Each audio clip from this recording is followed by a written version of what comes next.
your current problem is. Ask yourself, how long have you been dealing with it? Okay, how long have you been dealing with it? So, a culture that I'm really trying to push through Hardcore Business client base and the corporate company is that all problems should be solved within 30 days. Okay, now I say this to you because I have had a really big problem. Do you have a really big problem? I've had a really big problem in my business life that I have been contending with for a very long time, longer than 30 days. And I think these moments are really great to be transparent around this because I think it's really easy to run around your house and run around your friend base and start kind of spitting out or regurgitating like every problem should be solved in 30 days. If you haven't solved it, something's wrong with you. That's not what the scenario is. It's about recreating a culture so that you start to be creative enough to solve the problems. Right. And so if you're a solo entrepreneur and it's you and a virtual assistant, there should be a lot of speed to solving problems. As you add people to your family, as you add people to your business, as you add, just different people that you're doing life with or doing business with, now you have to take other people into consideration. Am I right or am I right? Right? When I was a single woman, I solved problems fast. Once I developed the skill of creativity and solving problems, it was like I was flying. Then I got married. And then it was like I couldn't solve problems quite as fast because I needed to learn how to have a dynamic with my husband to solve problems together, right? Or he solves a problem and enrolls me, or I solve a problem, I enroll him. Then I had a child, and then he has a very different schedule of how quickly we should get out the door to a dinner. You know what I mean? Like very different problem, And now I'm about to have a second baby. And I'm sure I'm gonna experience a new complication. So I like to put it in personal realm because sometimes in business it feels really personable and it feels very defeating and it feels very much like, oh my gosh, like seriously, can this thing just get fixed? Am I right or am I right? Yes? You guys get it? Okay. So now I want you to be really honest and I want you to really say, how long have I been dealing with this problem? And there's no embarrassing answer, but I actually do want to see your answers in the chat. So go in the chat. How long have you been dealing with whatever the problem is? How many months, years, hours, whatever it is, go in the chat. So 3 months, please go in the chat and let me know, okay? 3 months, a year, not years, how many years, right? 30 years, 2 years, 10 years, 2 years, 4 years, 3 years, 15 years, 3 months, 6 months, 2 years, 2 years. Okay. So like if we look 9 months, 7 years, 6, a month. Okay. So if you look in the chat, right, you look at the comments and you start to feel like you're not so crazy, but can you see a pattern? That there's no way all of those problems cannot be solved. There's no way somebody has not solved those problems. And when we get that in our head, we can own the responsibility of we haven't made a decision somewhere. Now, sometimes the decision is selling our car to pay for a coach. A woman just said to me on Instagram, she's like, I've spent so much money on coaching and mentorship. And she said, I just can't get myself to commit for another year. I can't get myself to invest again in my business. And I said to her, and she's like, I know what you're probably going to say, because she knows it. It's kind of like when you got to go to the gym. And I was like, I'm not going to convince you. I've figured out my lead generation. I know my sales funnel. I've built my team. I'm good. Do you guys get what I'm saying? Like, it's just a scaling scenario. Just continue to scale. So I share that with you because like my answer to her was, I'm not going to try and convince you. My answer to her, and you're going to get this because I'm not speaking to you, so you're going to be able to hear it. And I said, waiting and seeing is not a good strategy. You get that? Like, just let that land for a second. Waiting and seeing is not a good strategy. And 9 times out of 10, the reason why we haven't solved a problem is either we don't like the answer that we have to solve. Like we know what we need to do, but we actually don't want to deal with it for whatever reason. Or we are feeling insecure about making the decision because what if it doesn't work? Now you've made the decision and now there's a bit of an identity with that. You guys follow me on that? Like if I make a decision, I go all in on something, it doesn't work.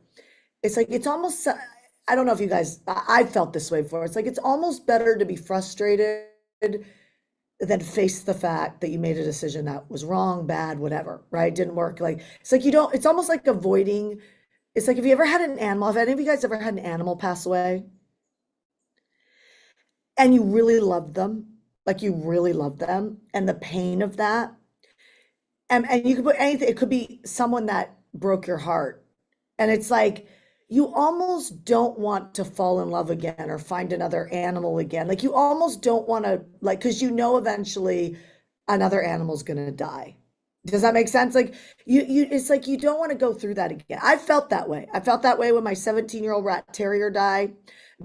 I've felt that way, in business where I was launching things and nothing was working, and it was like, oh, like, and so the advice I gave her was like, you don't want to wait and see because it's a really bad strategy. I'm so not attached to people hiring me because I have my lead gen, right? Like I'm attached to people getting better results, but I can tell you when I'm teaching sales to someone, I'm like, if you're intense about the sale, you've got to find a way to say, like, this person is not my meal ticket. They're not my mortgage payment. They're not, like, I know they are, but they're not.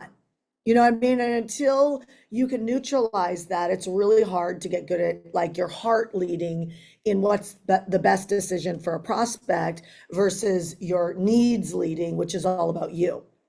So I say all this to say that when you look at the current problem, and I'm going to start hot seating. So if you're on Zoom with me, you can go click the button below and you can put up your hand and move yourself to the front of the Zoom, and I'm going to start hot seating. Okay. So it would be crazy to be on here and have a current problem and not get hot seated. That's nuts. That's like, I really don't want to know. You know what I mean? Like, I really don't want to know how to do it. And so before I hot seat, I'm just going to end on this piece and go, I would welcome you right now to look at your problem in the face and what would have to happen for that problem to change. Just write that down. What would have to happen for that problem to change? Like what would have to be solved or what would be the result? What would have to happen? Okay, have you done that? Okay, so that's your true north. Like that's what becomes your huge priority right now. It's the beginning of the month. You've got, when we're doing this live, whenever somebody watches this, who knows, you can just fast forward 30 days in front of you, right? It's like, what does your to-do list look like? What did yesterday look like? What did the day before yesterday look like? Was it on that problem like a dog goes after a bone? And for most people, it's no.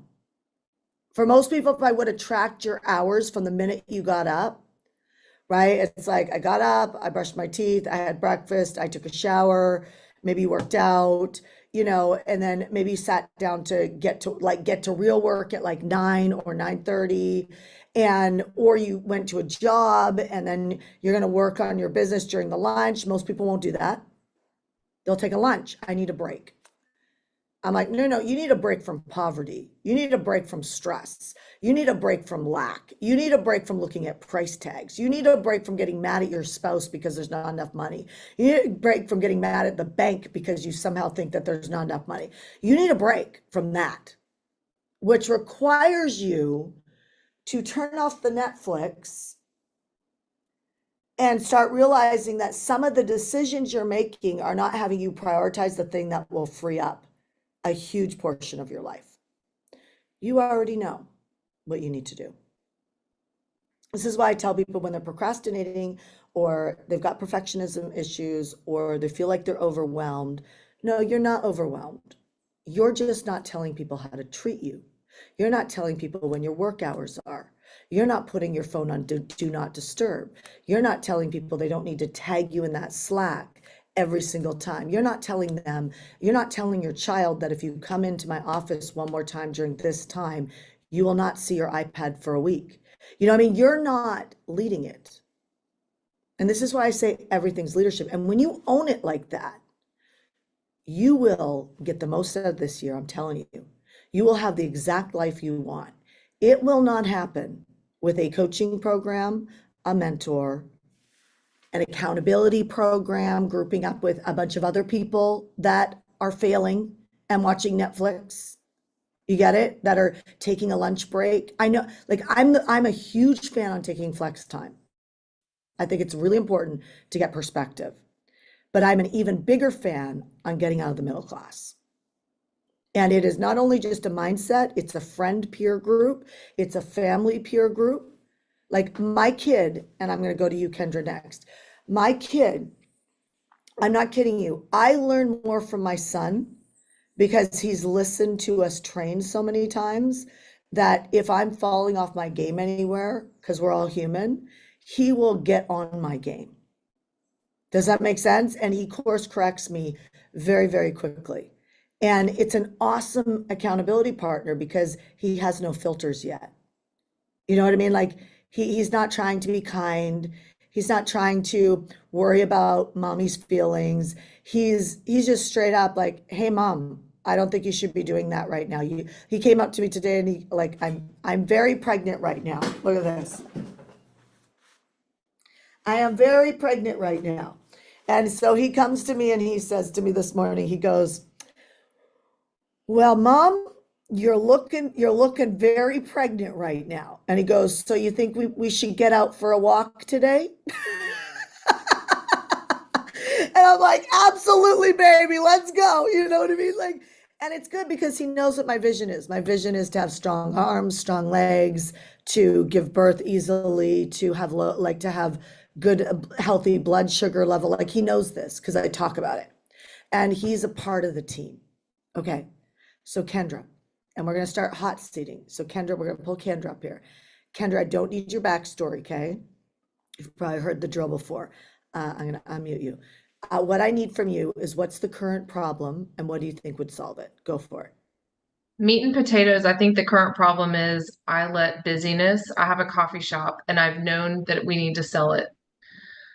Now all the shit's hitting the fan, excuse my language. And so I know what I need to do ultimately, but I got a manager in place. So there's all these little serial entrepreneur things that I've created that I need to let go so that I can run to my calling. Awesome. Okay, so what would it look like if you cleared your calendar today and you literally just put the thing up for sale? Now, here's what's cool about putting it up for sale. You know you need to sell it, put it up for sale. You don't have to take any offer. You don't have to take the offer. But what if you were to put up for sale and you said, would consider seller finance as well? The reason why that's really powerful is because if you think about this, I'm going to take a house, for example, so everybody can relate to this. If I sell a house, say somebody wants to buy my property and I sell a house for $1 million, right? Just make that up. I sell a house for $1 million and I seller finance it. If they went to the bank, they'd have to put down $200,000. So what if I said that you could put down $150,000 or $100,000 and I'll seller finance you on an interest-only loan for 2 or 3 years? Yeah.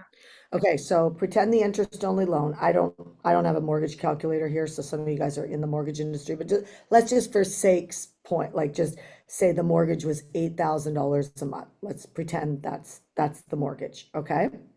If the mortgage was $8,000 on this $1 million property after they gave me 150,000, if that was interest only, that means I'm adding $96,000 to my purchase price every year because it's interest only. It's not paying down the principal.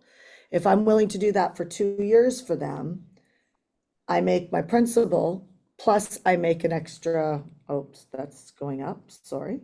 8,000 times 12, 96,000 times 2 for 2 years. It means I just added $200,000 to my cash flow game over 2 years by making it an interest-only finance loan and getting a down payment of 150,000. Do you guys hear what I'm saying? So a lot of people just want to sell things outright, and then they're paying capital gains tax on it, right? They're paying all these taxes, right? Where you can actually do the loan and structure the loan differently, and if they forfeit, you get the property back or you get the coffee shop back. So can I Okay. tell you what's Mhm. actually happened? So a lady in our town that's on, I'm not in downtown. I'm on the highway. She came and she has a very profitable Magic Scoop ice cream business and she wants to move to my building potentially. So she came and met me at my coffee shop. Staff saw it, made assumptions. Now my manager is told, "Hey, this business downtown is moving to our coffee shop. Am I losing my job?" That's irrelevant. That's all drama. That's all drama. Cut the Yeah, noise. that's so relevant. Okay. Yeah, so relevant. Yeah, yeah, yeah. Yeah, you guys, stuff like that, like it's no different than, like, no kidding, like it's no different than I had an F on Better Business Bureau. And we lost a couple clients, prospects originally, because they didn't, they're like, yes, there's good reviews, but she's got an F, right? Mhm. And it just was getting irritating to me. And it was because we didn't manage it. So in Better Business Bureau, if you're not a member and paying fees, and then you get a bad review and you don't respond to it a certain amount of time, they give you an F. That's basically how the game goes. So we had like 5 or 7 bad reviews. Like I actually should have like freaking 500 bad reviews. Like I'm actually disappointed in myself. Like I'm like, Shanda, seriously, you need to get even more bolder. Like the fact that you have 7 bad reviews is a failure to me. It really is. Like it's a failure. And so, but I got irritated and I was like, go figure it out. We responded to the 7 or 5 Better Business Bureau bad reviews, whatever it was a tiny number. And nothing changed. And so I'm like, Kamari, what do we need to do? Like, what do we need to do? Like, they had 5 days to respond to that. What do we need to do? And so we wrote a letter. We took responsibility. We said we're sorry, because at first you have to go somewhere in your mind to solve your problem. I'm like, I'm sure I'm not the only small business owner that didn't manage my reviews. Like, I'm sure I'm not the only one who has ended up in a situation like that that looks really bad. Like, it's just a yucky situation, right? And so somebody solved this problem somewhere. There's no way out of any of our current problems. Are we clear?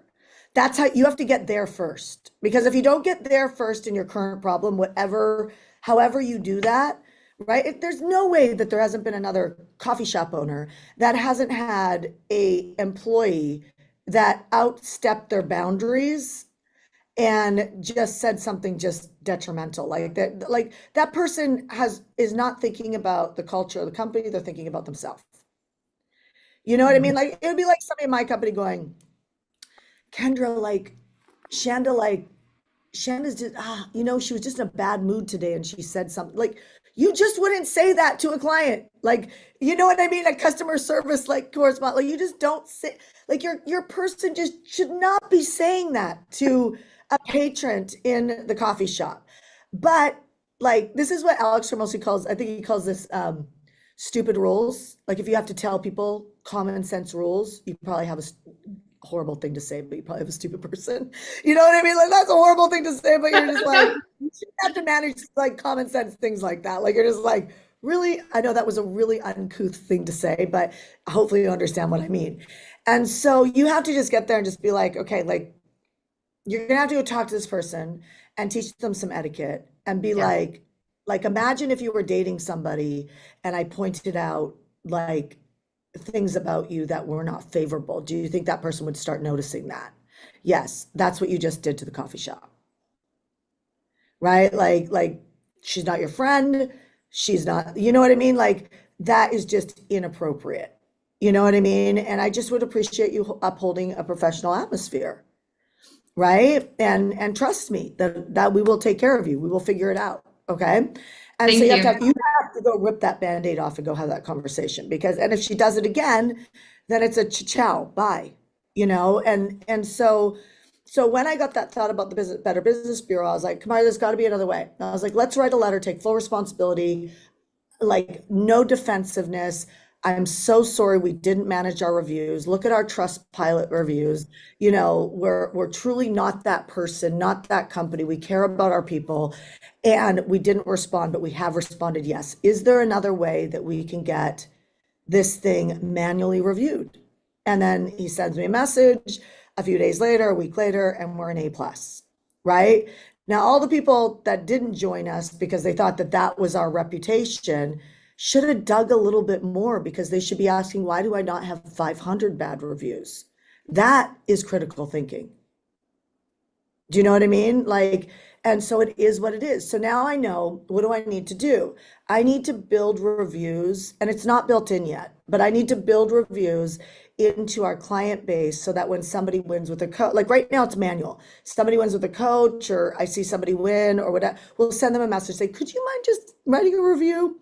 But it should be automated. Have you guys ever bought like coffee or something like that? It delivers to your house. You get a message and like, would you mind just doing a quick review? That's smart. Even if 90% don't do it, the 10% that do, that's smart. You got it? Thank you. Kendra, go put the coffee shop up for sale. And I want you to put a note that says in the headline or the beginning, we'll consider seller finance for 2 years. Okay? Awesome. Good luck. I hope you crush it. Go become the bank. Alicia, the bank's a much better place to be. Make money on your money. Alicia! My question is, I'm going to unmute you. Oh, there was two. There's Elisa and Alicia. Okay. So let's go. Okay, Alicia. We'll go Alicia, and then we're gonna go to Elisa because that was a tease. Okay, Alicia. Sorry. That's all right, Hi. girl. Good morning, Shanda. Thank you so much. I think so. I have a autoimmune situation and it's taking a lot of my bandwidth. So I was thinking a cash injection so I don't have to teach my in-person clients as much. So I have more By the bandwidth. way, this could be a huge gift to you. Some of you guys know the story of one of my artists that her grandmother died and she wanted to be by her bedside, and she never really loved selling high ticket, but we sold a $250 offer to just her list. And she sold so many of them. And as her coach and knowing what I know, I was able to go, if they would buy it one time for 250, they would do reoccurring for 250. Right. And so that's how we created her membership at $250 a month. And she does $50,000, $60,000 a month. I haven't checked in with her like in the last year about this, but like she was doing 50 or 60,000 a month, and she did 2 interview series a year. And she would sell at the end of each interview series and just shore up the membership base. And she loves it. She has complete freedom, So this is a blessing. This is gonna be a great kind of expansion to your company, and you're being forced to do it. And sometimes the moments of autoimmune or maternity leave or somebody dying or whatever, right? I have a friend who got himself fixed so he couldn't have children, and something went bad wrong. And he has been in bed for over a year and really, really battling with a lot of stuff. It's just something's gone very, very wrong. And his company has shifted, and they're making more money today than they were making when he was in the office because they problem solved it. This is what I mean. The current problem can be a huge blessing. What if it's God's correction to expand something? Like, what if you could look at it like that? Like truly in your heart, where you're like, I'm going to solve this problem right now, and I could see how this is going to be beneficial long term. Right? Short term and long term. Okay, so you want to create a cash injection. What type of income is a cash injection? Like what type of income are you looking for? 150 a year at least, at minimum. Okay, that's easy to do, Alicia. And I'll play with some numbers for you. But I will say to all of you guys, building your business on a cash injection. Okay, there's the way I used to say it, and there's the way I'm going to say it now. The way I used to say it is before AI and everything is I would say it's kind of exhausting to build on a cash injection strategy because there's no reoccurring and you get the cash. And honestly, if anybody's ever had a full bank account, it's really easy to empty it. It just goes like you have to. It's one of the tricks of the wealthy is when you get a bunch of cash is to liquidate out into investments that create cash flow. Right. And because of the fact that it's just so easy to spend it, unless you're highly disciplined. Okay. So the way I would say it now is if you're going to play a cash injection strategy, I would figure out a passive income game. Like how you guys should all do this. Okay. Like in my opinion, like look at what does it cost you to live? Like truly, is it 5,000, 10,000, 20,000, 50,000? What is it a month? right? 11. That costs you to live, 11,000. So if you could generate, $11,000 passive every month, passive that you didn't work for, that would change your life, right? It would change your life. And if you could do 15,000 or 20,000, well, that would totally change your life. And so that should be your goal. So when you're cash injecting, instead of having this like instant relief of like, okay, cash inject and I can heal for my autoimmune issue, think about, okay, that was the short-term realization. That's what forced me into thinking like this. But really, the strategy that will motivate you so you don't procrastinate is starting to figure out what are the areas that you could create passive income in. Like, so for instance, I know not from, sorry, real estate agents, but not from real estate agents typically, because they're taking another cut. But I know that you can go to investment groups. I know investment groups like Vina's amazing. Like Vina's probably like my top pick for stuff like this. I've never brought her on, but she's amazing. Vina's who I'm talking to right now about more passive income. So I know that Vina can get me 15% on my money.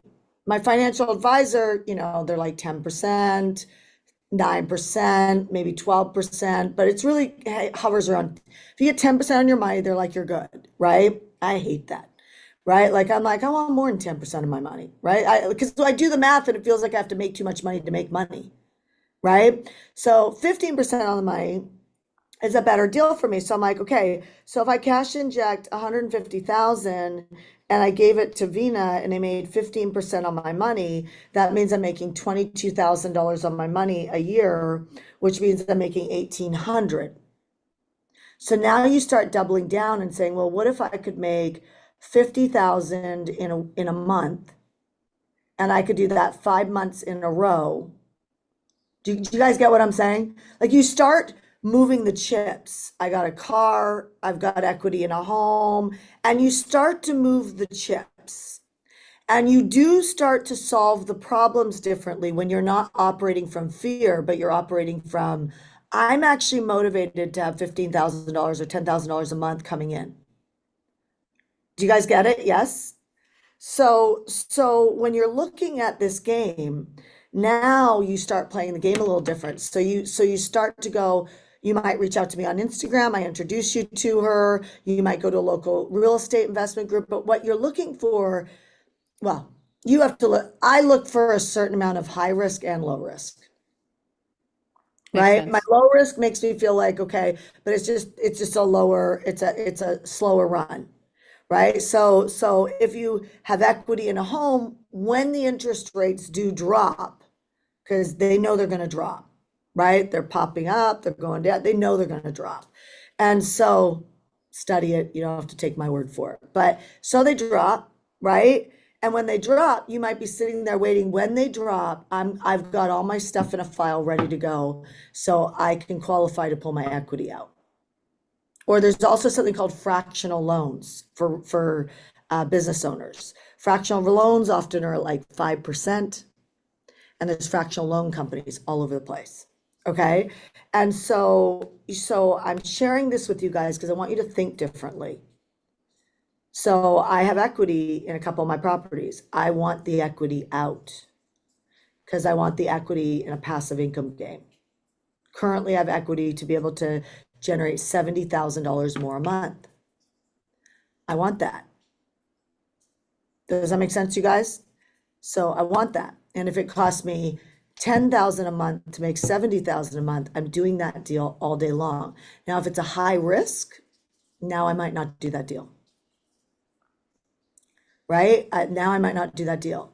My high risk, I take what I can cash inject, play a high risk game if I believe in the high risk game, and I litigate. That's what I do in crypto. I was thinking Does that, that yeah. make sense? That's what I do in crypto. Because I'm like, if the money's going to sit there for a year, I'm okay. I'm not going to lose it. I might not get the cash flow off of it. So that's a bigger risk game. Okay? Got it? Mhm. So I want you to get that vision is what I'm saying. I want you to go to Twitter search up, crypto, passive income, real estate investing, return on my money, and find people that you could stalk for the next 60 days and listen to them, watch their comments, get to know their character.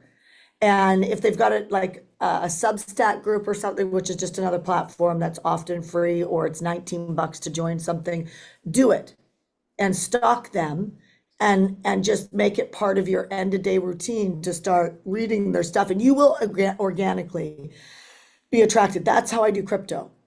Does that make sense? Like, I know nothing about crypto. None of you guys should listen to me about crypto, but I'm doing great in crypto. I'm doing great in crypto because I did exactly that strategy. I went to Twitter or X and I just did searches for people in crypto. And then I found certain, I was like Bitcoin, XRP, Solana. It's really Bitcoin and XRP that I kind of watch the most. And I just listen to those guys because if I listen to everybody on the street, I'm a ping pong ball. Right? So I just make a decision who I'm listening to and I listen to that. And then I just give it a roll. You got it? Yes? Okay. Cash injection. Do you have a list right now? 2,700. Okay. So she has a 2,700 person list. And just real quick, who's in that list? Like, what did they like? What context did they come in on? So half of it was organic from my 25 years of doing what I do. And then I teamed up with somebody and used their list. So that was half of my list. So that's more, they're not organic from my lead gen. What was That, like what was the reason they came in? it was a partnership with somebody that does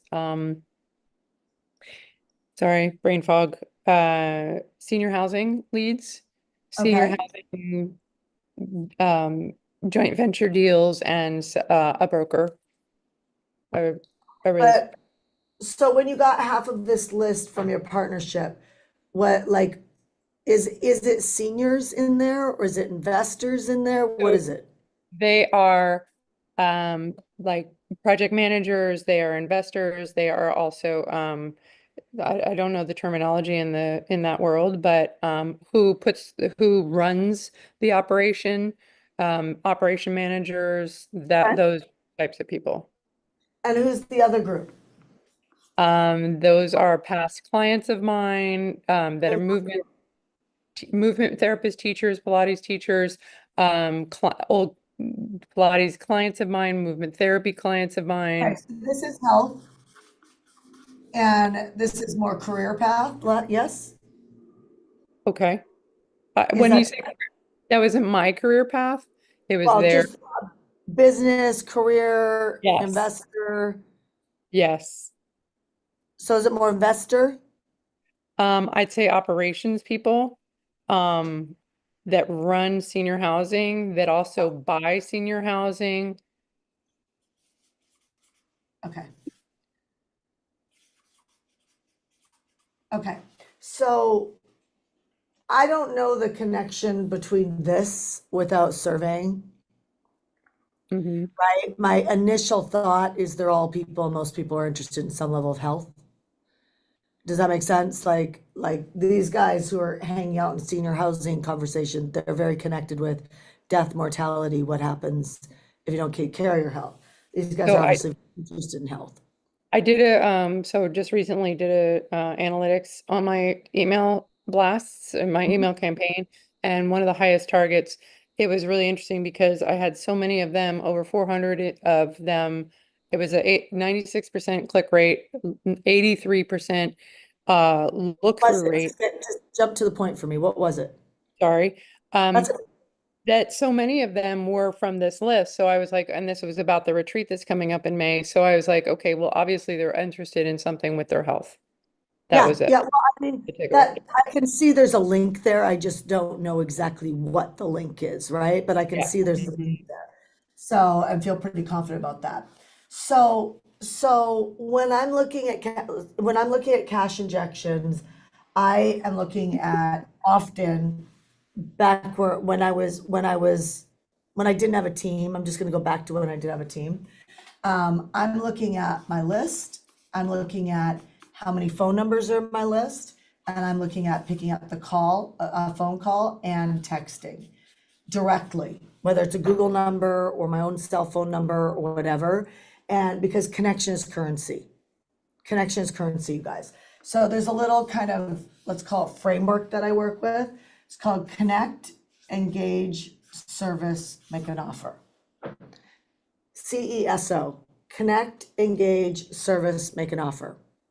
And this can operate over email, it can operate over text, but really my connection is picking up the phone and calling them. Or my connection is like, hey, Alicia, it's Shanda, right? And this is really powerful stuff because they might not all be your buyer, but you're going to really get connected with your offer, and is your offer right for the people? Right? So we do this a lot where I'll have our team start calling people in our list. And of course, we'd love to sell you all something. But before we can even get to that, we need to write down data, and I like to see people's words. Right? So I'm looking at your words when you're answering questions when our teams are calling. If you've ever gotten one of these calls, it's a great call because you can feel that the initiation is like, we're seeking to understand. We might be launching a new product or service. We might be like selling a current service. We could be, but no matter what, the data we get on the front end informs us how to help people more. Okay, because it's so easy to get in a, like I help people with hormones or I help people with this. It's like, yeah, but people's emotions change and your list ages, right? And it changes, right? So connection is, did you text, email, call? And this is what it looks like. You print out your list, you put it in the middle of the table, and you stare at it until you feel guilty enough to pick it up and start calling. Okay, and then you start to call because it doesn't move, and it reminds you every second that you could be generating and you're not, right? And so you just call, and then now you're engaged, you're on with someone, right? You're on a call, and you ask them questions, right? So you're like, you're out. So a great question that I like to know is, for you, it might be health, right? Like, so it's like, I want to know, in the last 12 months, like a month, a year ago, what was your goal that you wanted to have hit at this point in your life? Around your health, or around, for me, it would be your business, or for some of you guys, it might be in your marriage. You fill in the blanks, right? It's your industry. Then they tell you, what was your goal? What did you want to have hit? Like last year, looking forward in your business, in your marriage, in your health, in your fitness, in your, career, in your whatever, in your parenting. Where did you want to be with your kid at this point? Like a year from now? What were you hoping for? They tell you, right? And you're like, so how much of that came true? They tell you. Now you're current. You're current with the person. Like you're leading the conversation, you're current in the conversation that you want to be current with, and you have the data you need to know. So now you need to know what? Vision.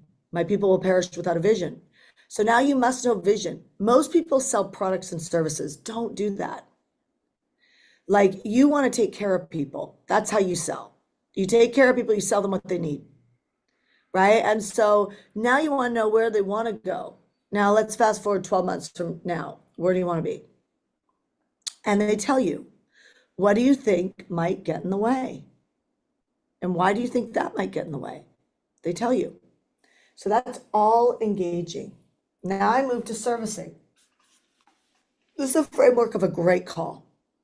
Okay, and I always have a piece of paper next to me, and I'm writing your guys' questions, right? I know what I need to do, but I've been too busy to do it, so I haven't put the coffee shop up for sale, right? And yes, so you're getting distracted, and that's why the employee just distracted her, because she's not pushing a movement. She's just busy handling the weeds.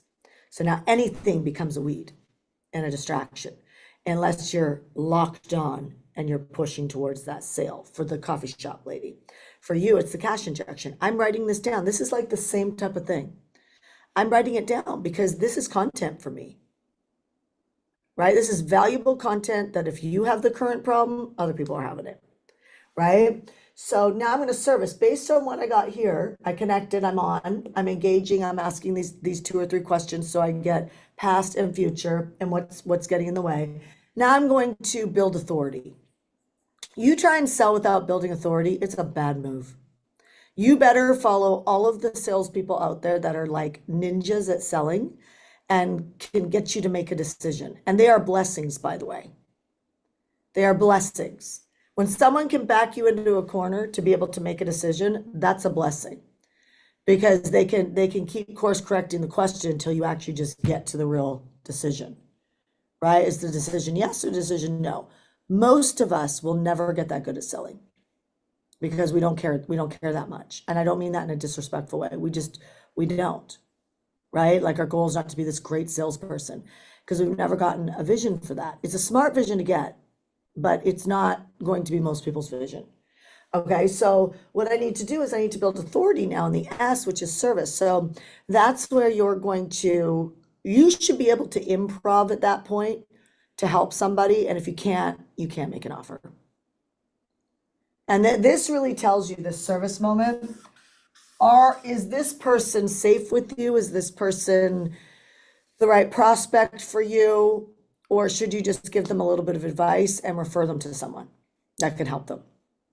Okay. Now, if you can help them, this is like a 45-minute call for real. It's like a 45-minute call. This is not like a 20-minute sales conversation, like off a Zoom or off like an event. Like that's not what this is. This is I am going to spend some time. I'm going to take notes on each person I talk to. And as long as I can really help them, I demonstrate that in telling them how, what to do. Like I don't hold it back. This is what you should do with or without me. Then the offer. Have you ever heard of my XYZ retreat? Have you ever heard of my XYZ program? Have you ever heard of my XYZ real estate company? Have you ever heard of the XYZ network marketing company? You just ask. It's a straightforward question, but it transitions you. And that's where most people can't go into the offer because they now feel inauthentic because they're trying to back into the offer now. You don't have to worry about that. You just straight ask question, have you ever heard of this thing that I do? And they say yes or no. If they say yes, the next answer is why have you not jumped into it? Because here's what I see after our conversation today. And you just tell them what you saw. And that's making the match between your offer and them. What they want, where they want to go, where the challenge is, right? And I'm telling you, it's eerie. It's a good eerie. It's very miraculous to see how this connection happens. Okay, because it really does happen well. Okay, this is leadership, my friends. All of this is leadership. When you get comfortable in this leadership, I know I'm calling it a framework, but it's leadership. You can see how this is giving. Mm-hmm. Right? You can see how this makes a lot of sense. And so it's like, have you ever heard of my XYZ? And then you say no. I was like, I'm going to take a moment and share it with you. And I have the bullets next to me. And everybody take this note down. Whatever you're selling, whether it's network marketing, whether it's a retreat, whether it's a product program, whether it's a house, you need to write down what are the features of the house. It's got 5 bedrooms. Or what are the features of your coaching program? I'm meeting you twice a week or twice a month. What are the features of your retreat? We're doing a 2-day, 3-day retreat in the mountains of Shasta. Just making this up, right? So next to every bullet, because you all want to talk about the features of what you're selling. But next to every bullet, you need to write a little dash and put, why is this important? This is important because. You can write those words. This is important because. So there's 2 master bedrooms in this home. This is important because a lot of times you have maybe a family member or a guest long-term, and people like to have 2 master bedrooms, 1 upstairs, 1 downstairs. Or because you might keep this house for a lot of years and maybe you don't want to go up and down the stairs anymore, you can relocate to the bottom stairs. Does that make sense? Yes. So I have a Facebook group for my coaching program, And the reason why this is important is because in between coaching sessions, most people have a question. You never know when life is going to hit. So you can ask your question in there, and our coaches are in there to answer. Do you see what I'm saying? Like what many of you guys do, just because I know this because I've coached for a long time. Is this helpful? Yes or no? You just Big time. give the features. I have a 2-day retreat. It's here. We're going to do this great healing stuff. It's like there's no concrete anything. Like, what are you going to do in the healing? Like, we're going to do this exercise where it's going to release trauma. I'm making this up. And the reason why this is important is those are the benefits. And people buy because of benefits. So what I recommend you do is write down all your bullets of what's in your offer, do a dash next to it, do a little dash next to it, and put, this is important because. And then be willing to edit those dashes based on what they said in the way they answered their questions. You will be ninja salespeople.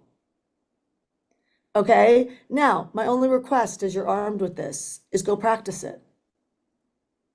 Like literally go practice it. Like I stretch all of you, if you're willing to take the stretch, as we say in hardcore leadership. I stretch all of you to go find a prospect or someone to speak to within the next hour.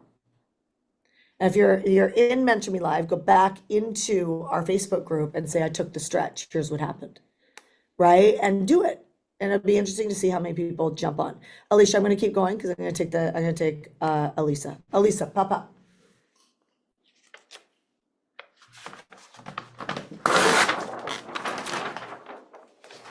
I'll mute you. There. Hi. Oh my My God. question is, This is awesome. That was sort of my question. And I've taken 30,000 notes and already decided on my summit. So my question and my problem is, I went on a sabbatical. I'm not going to go into a long story. I wrote a book, won a book contract. I need to finish the book. And I've been in a little safety cocoon and I haven't been growing my audience. Okay. And I feel based on the first two hot seats, the answers to your questions are I have just not been, I've been busy and not been prioritizing being visible. And I need cash and I need to host my summit. So I need you to yell at me and make me commit to a date. That's what I need. Okay.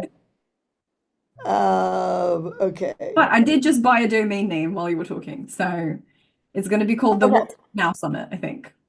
The what? The What's Hot Now Summit. Oh, I love that. Very, very red carpet. Yeah. Okay, so I mean, you already know the answer to that. So it's like I'm gonna say, you can do an interview series in as quick as 30 to 45 days or 60 days. I wouldn't take longer than 60 days. The biggest scenario is every time you get a yes from an expert that says they're gonna say yes to you, ask them who do you know should also be on this that you would love to collaborate with and already has a great audience. They will tell you who they know. Once they tell you that, the next step is, and you don't put this before, is would you mind doing an introduction, a text or email introduction? They'll say yes.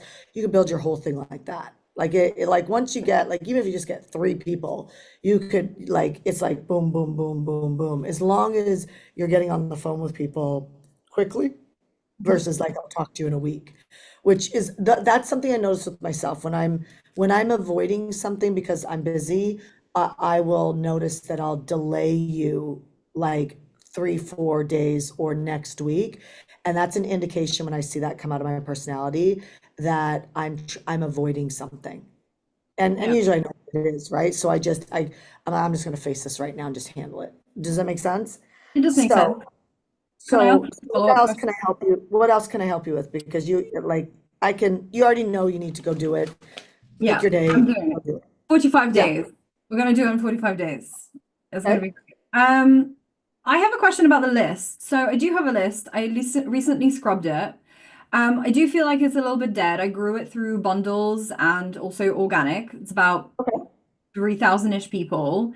My click-through rates are really terrible. I did email them. Okay, that could be something as simple as your email deliverability's off. Yeah. If you send me a note, I know a pretty decent copywriter that is not an arm and a leg, and he Okay. knows how to do email deliverability. helped Yeah. one of my clients. I don't know if you're connected to me on Instagram, so okay, so there are people, you guys, like if you ever see Shanda Sumter dash two, like check the handles on things because mine's always Shanda Sumter directly. Because people like they literally mirror my entire page and show up as me and it's not me. So just, giving you caution on that. What was I just saying? Now I have baby brain. I think I just started getting baby brain yesterday. Oh, so the copywriters, send me an Instagram message and I'll connect you with them on IG. I don't take an affiliate. It's nothing like that.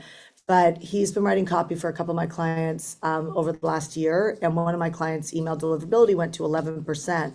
And she was going to change CRM systems. And this copywriter who knows how to do email deliverability as well, overnight jumped her to 35%, right? So all that to be said, he'd probably be a good person to have because you might just have that. Okay, It, awesome. a Yeah. lot of time. So my follow-up question is it then worth it? Like I would like to do the cash injection strategy, but we don't collect phone numbers. I'm in the UK for whatever reason. It just occurred to me that I could totally do a Google phone number, and that's just a story I've been telling myself. 100% should collect phone numbers, especially But with the fact that email deliverability goes up and down. It's no different than .com when like everybody with .coms like that were doing online business, they went out of business like that, right? It's like this for everything. AI is coming in like that. 85 million jobs are going away this year. This is legit. Like I'm literally watching people sitting at tables talking about arguing about tariffs, not tariffs, and how many jobs are going away, how many are going to get created. I'm like, you guys like, okay, but there was a even larger game going on, which is the fact that most of the people we know are going to be laid off this year or next year, and it's going to put a more of a burden, especially on entrepreneurs, to generate. And thank God y'all in masterminds. You know what I mean? Because the more urgent it gets, the more you'll start asking better questions. You'll start running your what I call through line, like your current problem. You'll be like, nothing but this current problem matters. Because if I solve this current problem, it solves a lot of those other problems go away. They become insignificant. Right? So I think you need to get your email deliverability up. I mean, almost like I would bet so much on that. Okay, and I think you need to get a good, consistent frequency of speaking to people through email. Even if it's like once a week, every week, you have a Monday newsletter that has an intention to it. And the intention should be all about them, not about you getting sales, right? It's all about authority, that like connect, engage, service, make it. It's all about service because you already got them connected through when you send an email. You could run a raffle to get phone numbers, Ooh, right? okay. Like you could run a 2 or 3 day raffle to get phone numbers. Phone numbers are critically important because like going back to the whole .com thing, like, AI.com, email deliverability, new email laws, whatever, right? Like whatever's coming your way, you want to be in a position that you have emails, you have phone numbers, and honestly, we should all be getting like addresses. We don't do a great job at getting addresses. Obviously, we have them for our clients because we charge credit cards. But like, that's something that I was just talking about yesterday is like, why are we used to mail our clients 45 days after they joined Mentor Me Live. And I used to send them a form letter that I personally wrote that of course we mass produce, right? But I personally wrote it. And it's because at the 45-day mark, you've either done your summit or you're close to doing your summit. You're either really excited or you're really feeling defeated. And either or, I want to be in your mailbox, coaching you through that moment.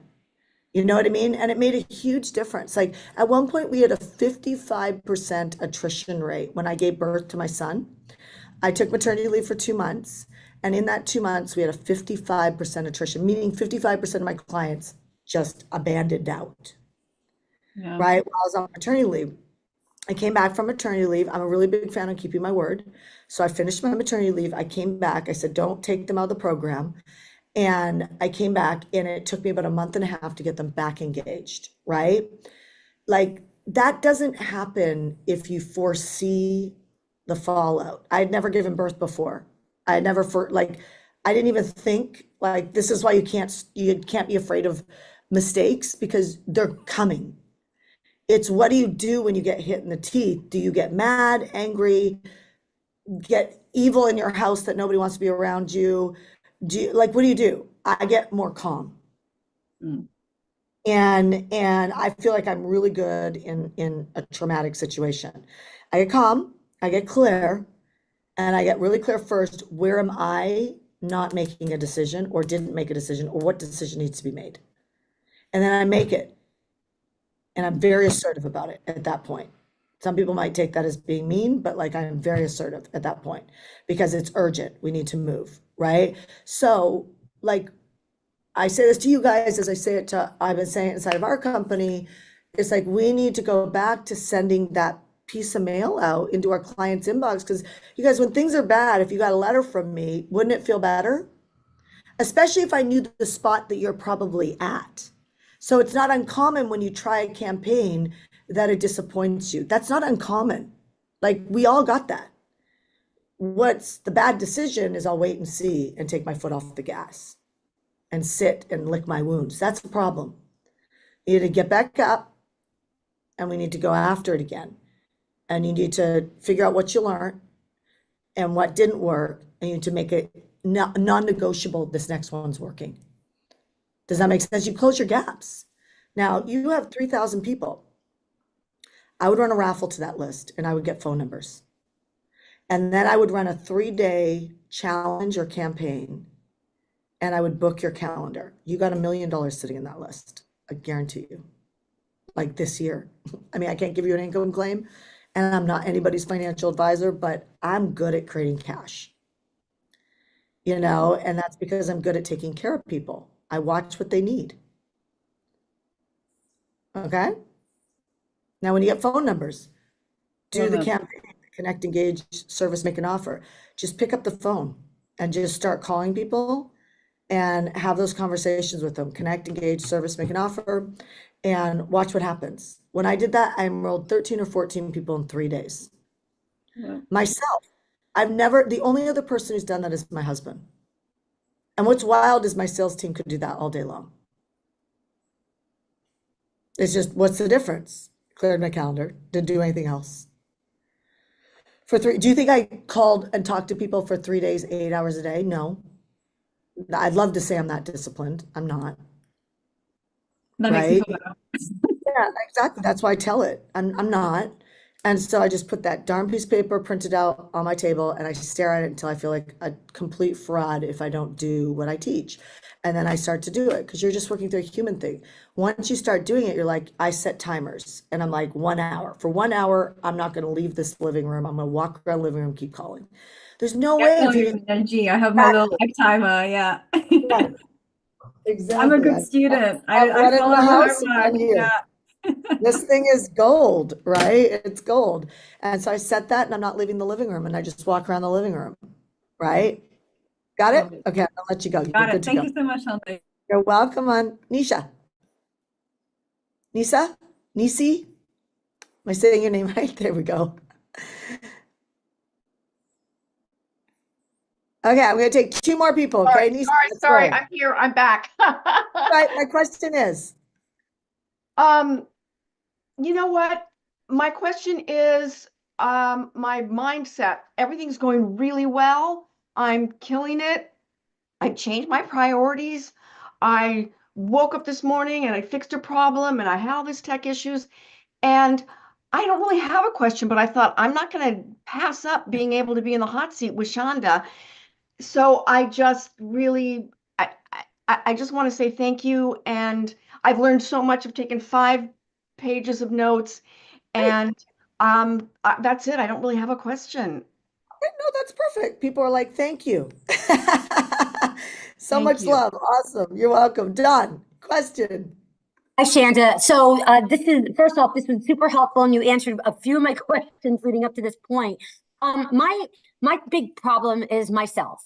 And I find that I've implemented a lot of the things that I've been coached on. And yes, I am a self-starter, but as Can we time just goes get on, a- I realize, Give me your question because you guys got Ash right now and he's yes, gonna go deep into money creation. So if you guys got Ash right now, I would jump over because he's on fire right now. I promise you, he's the only other person who has enrolled 13, 14 people in 3 days without being prepared to enroll them, right? Like he knows what he's doing and getting your cash collected. Okay, done.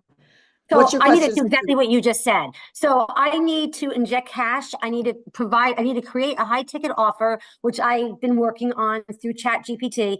And I just need to do it. I've been wrapped around the axle with Okay, tests. so what you need to do, Don, is you need to talk to Tommy or even go over to Ash's call for Money Week at Meant to Be Live and ask, put hot seat, hot seat. If you have to write hot seat 5,000 times in the chat before he grabs you to do a hot seat, you do it. I'll do that. Because that's what you need. You need a role play. Otherwise, Okay. it's just me theorying you. Do you know what I mean? But when you get Yes. into a role play situation and he hears you talking about your offer, and usually you're talking about your product too much, right? And he shifts you into how to lead it right, the game changes. I will Okay? do that. Thank you, Shanda. You're welcome. All right, you guys, I'm going to wrap up because I know a bunch of you guys need to jump over there with him, and I don't want to stop you from getting really great coaching with him, okay? I will see you guys next week on Tuesday at Shanda On Demand, and I love you guys for coming, and I'm sending you so much love. Have a great day. Bye, guys.